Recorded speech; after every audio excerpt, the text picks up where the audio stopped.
এই প্রবলেমে আমাদেরকে দেখাতে হবে যদি একটি অত্যন্ত ক্ষুদ্র বস্তু একটি বৃহত্তম বস্তুর সাথে স্থিতিস্থাপক সংঘর্ষে লিপ্ত হয় তখন বৃহত্তম বস্তুটি প্রায় স্থির থাকে কিন্তু ক্ষুদ্রতম বস্তুটি বিপরীত দিকে একই বেগে চলতে থাকে। তাহলে আমরা ধরলাম ক্ষুদ্রতম বস্তু যার ভর হচ্ছে m1 এবং বৃহত্তম বস্তু যার ভর হচ্ছে m2। ক্ষুদ্রতম বস্তুর আদিবেগ u1 এবং বৃহত্তম বস্তুর আদিবেগ u2 যেটা সমান সমান 0। এখানে বলা আছে যে বৃহত্তম বস্তুটা স্থির ছিল। এরপর এর বেগ হয়েছে v2 আমরা জানি না এবং এর বেগ হয়েছে v1। এখন আমাদেরকে দেখো এই শর্ত অনুযায়ী প্রমাণ করতে হবে যে v1 equal to minus u1 এবং v2 ইকুয়াল টু 0। তার মানে ক্ষুদ্রতম বস্তুর শেষ বেগটা হবে আদি বেগের সমান কিন্তু বিপরীত দিকে, তার মানে ধাক্কা খায় ঠিক ব্যাক করবে এবং এই বস্তুটা আগেও যেমন স্থির ছিল পরবর্তীতেও স্থির থাকবে। এই জিনিসটা প্রমাণ করতে হবে। তাহলে আমরা প্রথমে এই সূত্রটা প্রমাণ করে নিব। v1 equal to m1 minus m2 divided by m1 plus m2 u1 plus 2m2 m1 plus m2 into u2।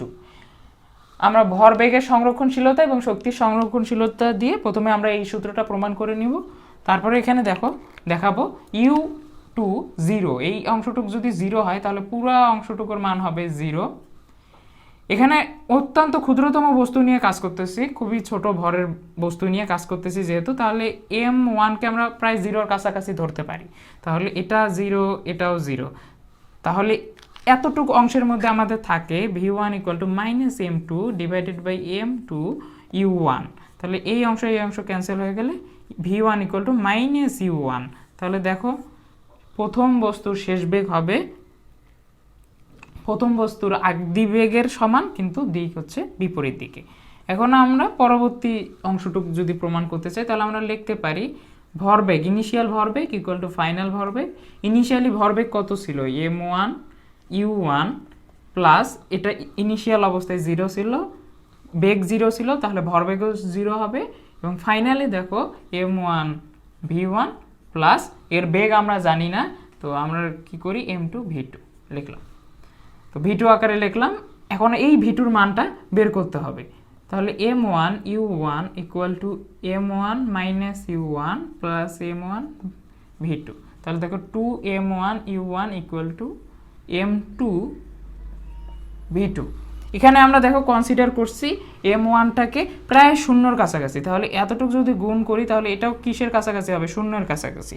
দেখো দুইটা সংখ্যার গুণফল m2 v2, এটার মান হচ্ছে 0, প্রায় 0। তাহলে m2 তো 0 হওয়ার কোনো চান্স নাই, তাহলে v2 ইকুয়াল টু 0 হতে হবে। তো এই দেখো আমাদের দুইটা প্রমাণ আমরা পেয়ে গেছি। এই প্রবলেমে বলা আছে 20 কেজি ভরের একটি বস্তুর উপর কি পরিমাণ সমবল ক্রিয়া করলে তার বেগ 10 সেকেন্ডে এত মিটার পার সেকেন্ড হতে এত মিটার পার সেকেন্ড হবে। তো আমরা জানি বল সমান সমান ভরবেগের পরিবর্তনের হার। তো ভেক্টর ফর্ম আকারে লিখতে পারি। তাহলে m তো ভেক্টর হবে না, আমাদের বেগটা হবে হচ্ছে ভেক্টর। তাহলে ডেল ভি আকারে লিখবো ডেল টি। তো এই জিনিসটাকে এভাবে লিখি। এখন দেখো ভর দেওয়া আছে 20 কেজি, ভি হচ্ছে বেগের পরিবর্তন। দেখো শেষ বেগ কত? 8i plus 3j minus 5k minus হবে 4i মাইনাসে মাইনাসে প্লাস 5j মাইনাস 3k। তো এটা হচ্ছে আমাদের বেগের পরিবর্তন। তারপর সময়ের পরিবর্তন, কতটুকু সময় লাগছে? 10 সেকেন্ড সময় লাগছে। তাহলে 10, এটা কেটে গেল, তাহলে 2 ইন্টু আমরা ভেক্টর যে বলটা পাইতেছি সেই বলটা হচ্ছে 4i plus 8j minus 8k। এখন আমরা বলের মানটা যদি বের করতে চাই তাহলে আমরা লিখতে পারি 2 into 4 square 8 square plus 8 square. তাহলে এতটুকু যদি ক্যালকুলেশন করি 24 নিউটন। এটাই হচ্ছে আমাদের সমবলের পরিমাণটা। 2000 কেজি ভরের কোনো একটা গাড়ি 30 ডিগ্রি কোণে হেলানো কোনো তল বরাবর নামতেছে 16 মিটার পার সেকেন্ড বেগে। গাড়িটা হঠাৎ ব্রেক চাপলো, ব্রেক চাপার কারণে 40 মিটার সামনে এগিয়ে গিয়ে গাড়িটা স্থির হলো। আমাদেরকে বাধাদানকারী বলের মানটা নির্ণয় করতে হবে। তাহলে আমরা যদি তলটাকে আবার আট করি, এটা হচ্ছে আমাদের থিটা, এখানে আমাদের গাড়িটা আছে। তো গাড়িটার ওজন নিচের দিকে কাজ করতেছে mg। আমরা কি করব, হিসাবের সুবিধার জন্য এটাকে দুইটা ভাগে ভাগ করব, উপাংশে। এই যে দুটো উপাংশে ভাগ করে দিলাম। দেখো এটা যদি থিটা হয় তাহলে এটাও হবে থিটা। তাহলে এখানে আমরা লিখতে পারি mg cos থিটা, আর এই পাশে লিখতে পারি mg sin থিটা। এখন আমরা যদি উপাংশে কোনো বলকে ভাঙিয়ে দেই তাহলে এই যে বলটা এটা কিন্তু আর থাকবে না। এখন আমাদের ইনিশিয়াল অবস্থায় ব্রেক চাপার আগে ঠিক এই কন্ডিশনটা মেনটেন হইতেছিল। এখন ব্রেক চাপলো, ব্রেক চাপা অর্থ হচ্ছে পিছনের দিকে আমরা একটা ফোর্স পাবো, সেটা হচ্ছে বাধাদানকারী ফোর্স ব্রেকের কারণে। এখন দেখো একটা ফোর্স নিচের দিকে কাজ করতেছে, আরেকটা চাচ্ছে উপরের দিকে ক্রিয়া করতেছে, মানে বিপরীত দিকে কাজ করতেছে। তাহলে নিট ফোর্সটা আমরা কোন দিকে পাবো, এফ নিট উপরের দিকে পাবো। কারণ কি উপরের দিকে কেন পাবো, কারণ গাড়িটা কি হয়েছে এক সময় না এক সময় থামছে। তাহলে অবশ্যই বিপরীত দিকে বল কাজ করতেছিল, তাহলে তো গাড়ি থামছে। যদি গাড়ির বেগের দিকে বল কাজ করতে থাকে নিট ফোর্সটা, তাহলে কিন্তু গাড়ি থামবে না। তাহলে অবশ্যই নিট ফোর্সটা বিপরীত দিকে কাজ করতেছে। তাহলে আমরা লিখতে পারি F net force equal to F বাধা minus m g sine theta. আমাদেরকে এফ বাধাদানকারী বলটা বের করতে হবে ব্রেক চাপার কারণে, যেটা আমরা পাইছি। তাহলে F net force plus m g sine theta. দেখো এখানে এম এর মান আমরা জানি, জি এর মান জানি, সাইন থিটার মানও আমরা জানি, বাট আমরা জানি না কি এফ এর মানটা, এফ নিট ফোর্সের মানটা। দেখো এই সিস্টেমের ক্ষেত্রে এই সিস্টেমটাকে যদি আমরা বাহির থেকে দেখি, আমরা কি দেখব, গাড়িটা 16 মিটার পার সেকেন্ড বেগে গতিশীল ছিল, 40 মিটার দূরে যায় থামছে। এই যে ইফেক্টটা, থামার যে ইফেক্টটা, এটা একটা বলের কারণে হয়েছে। সেই বলটা কি, এই এফ নিট ফোর্সটা। কারণ আমরা কিন্তু এই বলের ইফেক্টটা দেখতে পারবো না। আমরা কোন বলের ইফেক্ট দেখতে পাবো, ঠিক এই বলের ইফেক্টটা। তাহলে এখান থেকে আমরা ফার্স্টে ত্বরণ ক্যালকুলেট করি, তারপরে এম এ গুণ করে দেই, তাহলে আমরা এফ নিট ফোর্সটা পেয়ে যাব। তাহলে দেখো আগে ফার্স্ট আমি এই সিস্টেমের ক্ষেত্রে কতটুকু ত্বরণ বা মন্দন কাজ করতেছিল সেটা মেজার করি। তাহলে এই সূত্র দিয়ে আমরা মেজার করতে পারি v square equal to u square minus 2as, মন্দন হয়েছে এই জন্য মাইনাস দিলাম, শেষ বেগ হচ্ছে 0। তাহলে আমরা লিখতে পারি u square equal to 2as, u square হচ্ছে 16, তার উপরে স্কোয়ার 2a আমরা জানি না, a বের করবো, s আমরা জানি 40। তাহলে আমরা লিখতে পারি a সমান সমান 3.2 মিটার পার সেকেন্ড স্কোয়ার। এখন এই যে আমরা পাইলাম এটা কিন্তু মন্দন। এখন মন্দনের সাথে আমরা কি করব, আমরা বল যদি বের করতে চাই এম এ, তাহলে এই যে ত্বরণের মানটা এখানে বসাই দিব, ঋণাত্মক ত্বরণের মানটা। তাহলে আমরা পাইতেছি M A plus G sine theta. তাহলে এম এর মান হচ্ছে 2000, এ এর মান হচ্ছে 3.2 প্লাস 9.8, সাইন 30 ডিগ্রির মান হচ্ছে হাফ বসাইলাম। এটাটুকু যদি আমরা ক্যালকুলেট করি, আমরা যদি এভাবে ক্যালকুলেট করি তাহলে আমরা পাইতেছি 16200 এত নিউটন। তাহলে এতটুকু হচ্ছে আমাদের বাধাদানকারী বলের পরিমাণ। এখন আমরা নেক্সট প্রবলেমটা দেখি। দেখো এখানে বলা আছে 20 নিউটন বল 5 কেজি ভরের একটি স্থির বস্তুর উপর ক্রিয়া করে। আমার কাছে 5 কেজি ভরের একটা বস্তু আছে যার উপরে 20 নিউটন বল কাজ করতেছে। যদি 5 সেকেন্ড পর বলের ক্রিয়া বন্ধ হয়ে যায়, আমি 5 সেকেন্ড বল দিলাম, এরপর বলের ক্রিয়াটা বন্ধ করে দিলাম।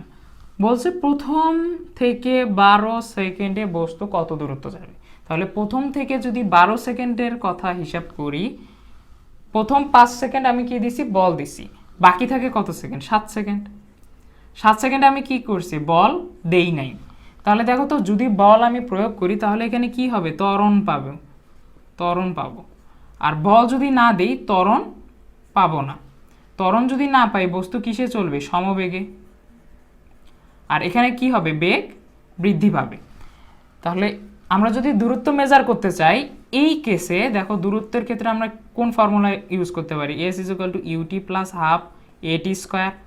এখন দেখো এখানে কি বলছে, বস্তুটা স্থির ছিল, তার মানে u = কত, 0, তাহলে এই অংশটুক 0, তাহলে হাফ এর মান কি হবে দেখো তো, এর মান F/m আমরা লিখে বের করতে পারি, আর সময় দেখো দেওয়া আছে 5 সেকেন্ড, তাহলে লিখতে পারি হাফ অফ এফ এর মান হচ্ছে দেখো 20 বলে দেওয়া আছে 20, ভর হচ্ছে 5 কেজি, তাহলে 5 এর উপর স্কয়ার, তাহলে 10 টু 25 2 50, তাহলে 50 মিটার।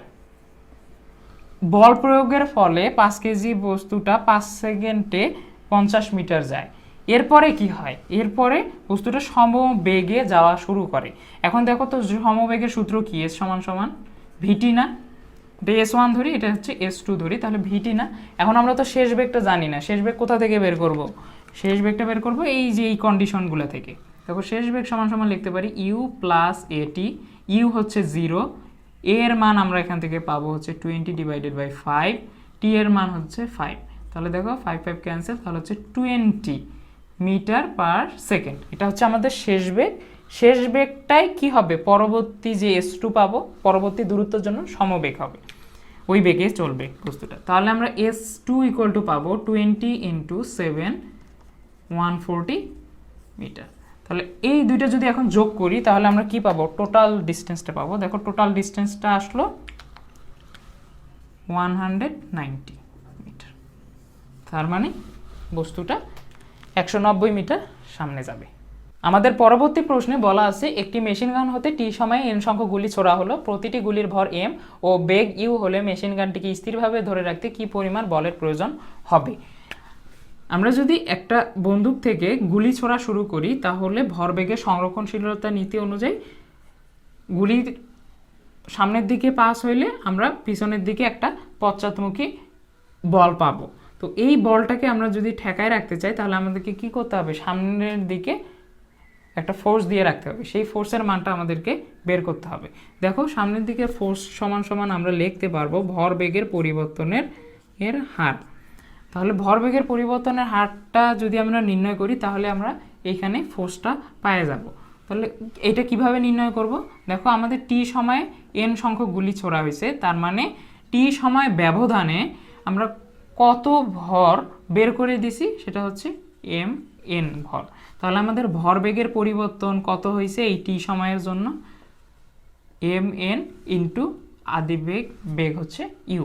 তাহলে এখানে এই মানটা যদি আমরা বসাই mnu ডিভাইডেড বাই কত সময় ব্যবধান, টি সময় ব্যবধান, তাহলে এই যে আমরা বলটা পাইলাম সেই বলটাই হচ্ছে আমাদের সামনের দিকে প্রয়োগকৃত বল।